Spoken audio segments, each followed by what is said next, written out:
दोस्तों, आपने जो मुझे प्रोत्साहित किया है तथागत बुद्ध के और बुद्धिज्म के रोचक बातें यहाँ प्रस्तुत करने के लिए, उसके लिए मैं आपका दिल से धन्यवाद करता हूँ। दोस्तों, आज आपके समक्ष जो मैं कहानी लेकर आया हूँ वो है आदर्श बौद्ध महिलाएं कैसी होनी चाहिए, उस पर आधारित है। दोस्तों, साकेत नगर के एक करोड़पति सेठ धनंजय की अपूर्व रूपवती सुकुमारी कन्या विशाखा का विवाह श्रावस्ती के मिगार श्रेष्ठी नामक धनिक के पुत्र पुरवर्धन के साथ हुआ। शहनाई की मधुर ध्वनि और मंगल गीतों के बीच रत्नाभूषणों से सुसज्जित नववधु विशाखा को उसके माता पिता ने विदा किया। आंसुओं से भीगी विशाखा ने अपने पिता के 10 उपदेशों को सुना और उनके पालन का वचन दिया। श्रेष्ठी धनंजय का हृदय कातर हो उठा। उन्होंने पुत्री को हृदय से लगाकर आशीर्वाद दिया, किंतु उनका मन नहीं माना और विशाखा और पूर्णवर्धन के साथ श्रावस्ती तक गए।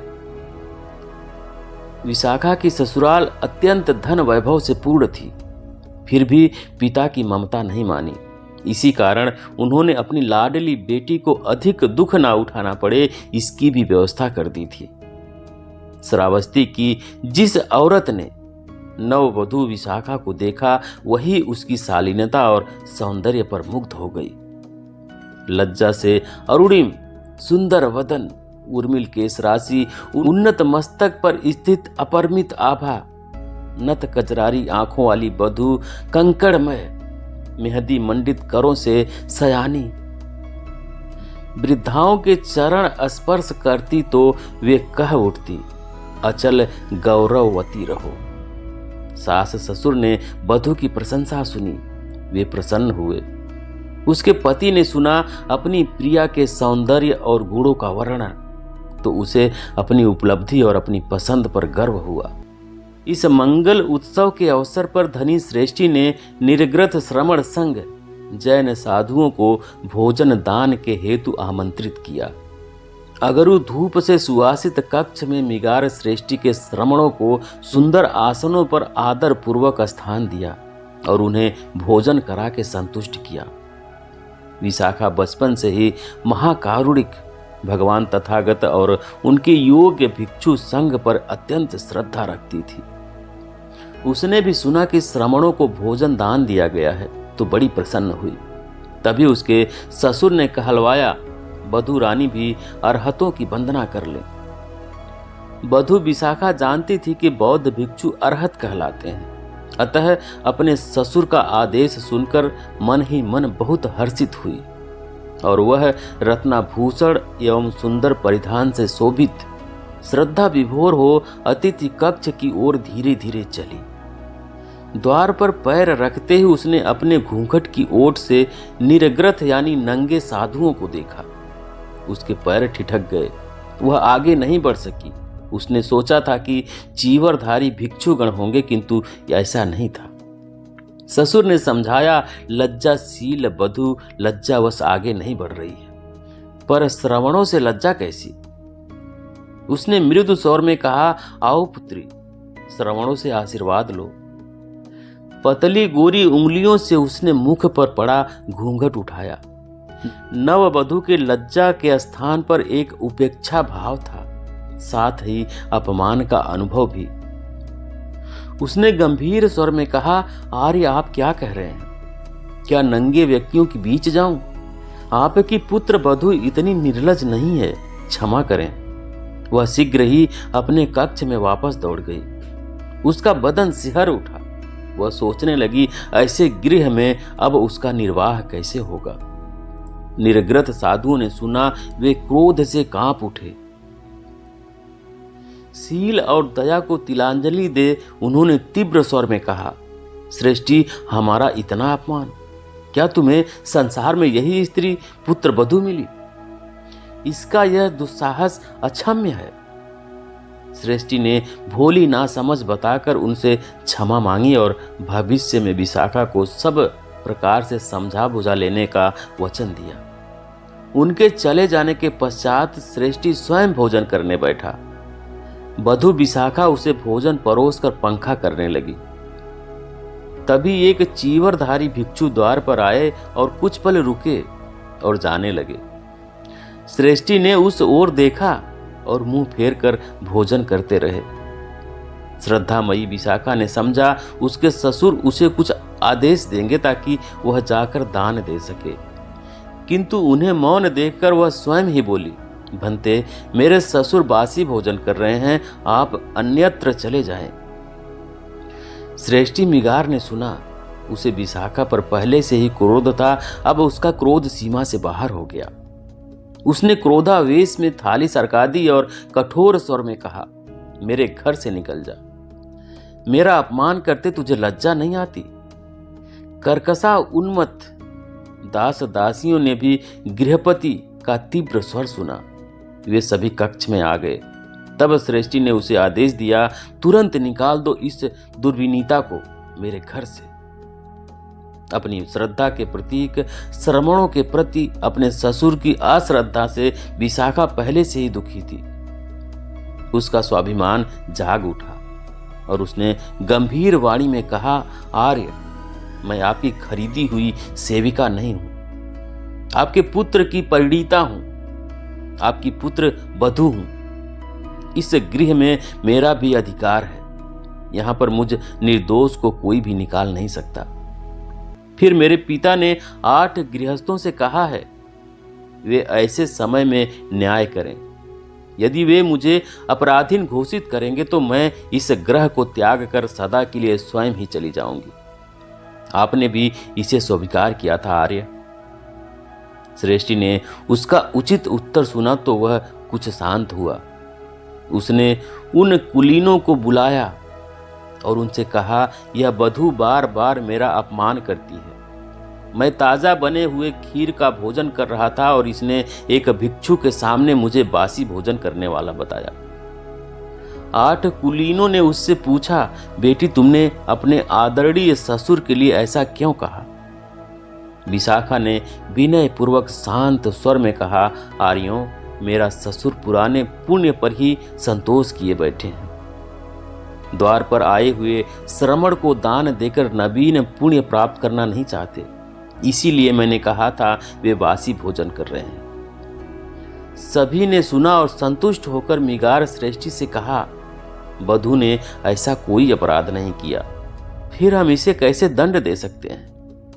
इस पर मिगार श्रेष्ठी पुनः बोला, इसके पिता इसे ना जाने क्या सिखा गए हैं और उनका मनमाना अर्थ निकालकर यह बहुत अक्खड़ होती जा रही है।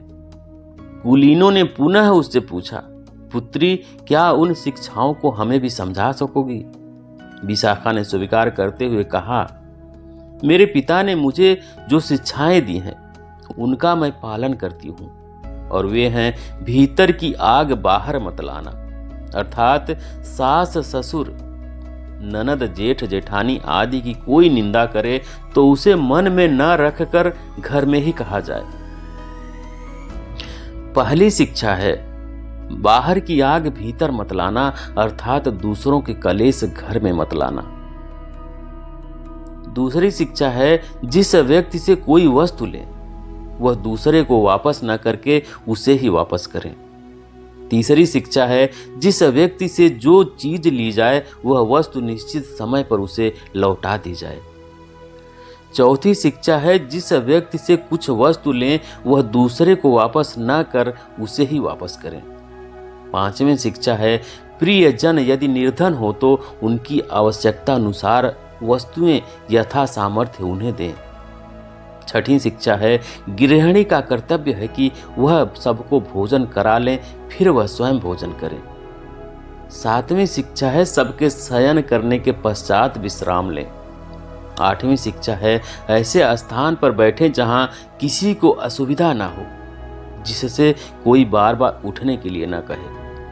नवीं शिक्षा है, ब्राह्मण जैसे अग्नि की परिचर्या करते हैं उसी भांति पूर्ण निष्ठा से पति की परिचर्या करना पत्नी का कर्तव्य है। 10वीं शिक्षा है, सास ससुर आदि को गृह देवता की भांति समझकर उनकी सेवा और सुख का ध्यान रखें। आर्यों, मैं इनका सच्चे हृदय से पालन करती हूँ। अष्टकुलीनों को विशाखा के उत्तर सुनकर बड़ी प्रसन्नता हुई। और उन्होंने श्रेष्ठी से कहा, ऐसी गृह लक्ष्मी पर क्रुद्ध होना और उसे कष्ट पहुंचाना अशोभनीय है। मिगार श्रेष्ठी को अपनी भूल विदित हुई। उसने कहा, बधू मुझे क्षमा करें। शीलवती बधू विशाखा ने अनुनय पूर्ण वाणी में कहा, आर्य आप मेरे पूज्य हैं, मुझसे क्षमा याचना कैसी, किंतु आप निर्ग्रथों पर श्रद्धा रखते हैं और मैं बौद्ध श्रमणों के प्रति, इससे सदैव उलझन बनी रहेगी। मुझे बहुत दुख सहना पड़ता है, इसलिए इसका कोई प्रबंध कर दीजिए तो ठीक होगा। इस पर मिगार श्रेष्ठी ने उसे बौद्ध भिक्षुओं को दान पुण्य देने की स्वीकृति दे दी और उसने निर्ग्रथों को समझा दिया कि वह उन्हें भी दान से प्रसन्न रखेगा। निर्ग्रथों ने उसे पूर्ण रूप से कह दिया कि विशाखा बुद्ध दर्शन करे तो करने दो, किंतु तुम उस मायावी के दर्शन मत करना, उससे सदा दूर रहना। वह भोले भाले लोगों की मति फेरने में बहुत प्रवीण है। ससुर की आज्ञा पर सुलक्षण बधू विशाखा ने एक दिन भगवान तथागत सम्यक संबुद्ध और भिक्षु संघ को भोजन हेतु श्रद्धा पूर्वक आमंत्रित किया। उन्होंने स्वीकार लिया और अपने भिक्षु संघ सहित विशाखा के घर पर पधारे।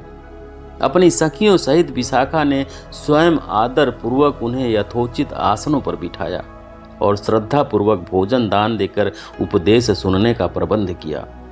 श्रेष्ठी बधू विशाखा के आमंत्रण पर श्रावस्ती के अनेकानेक नर नारी उपदेश सुनने के लिए एकत्रित हुए। उसके बार बार विनय करने पर उसके ससुर ने भी उपदेश सुनना स्वीकार कर लिया, पर निर्ग्रथों के कथनानुसार भगवान बुद्ध के दर्शन ना हो, इसके लिए वह पर्दे की ओट में बैठ गया। विशाखा की विनती पर महाकारुणिक भगवान तथागत अपने उपदेश अमृत से जन जन की ज्ञान तृष्णा को शांत करने लगे। श्रद्धालु मुग्ध होकर सुन रहे थे। मिगार श्रेष्ठी भी श्रद्धा विभोर हो गया। उसकी बुद्धि से अहंकार का आवरण हट गया। उसे पश्चाताप हुआ कि वह कितना अज्ञानी है, जो स्वयं को अपने घर आए हुए देवता के दर्शन से विमुख रखा है। उसने पर्दा झटक दिया और भगवान बुद्ध के चरणों पर गिरकर कहने लगा, हे देव, मुझे क्षमा करें।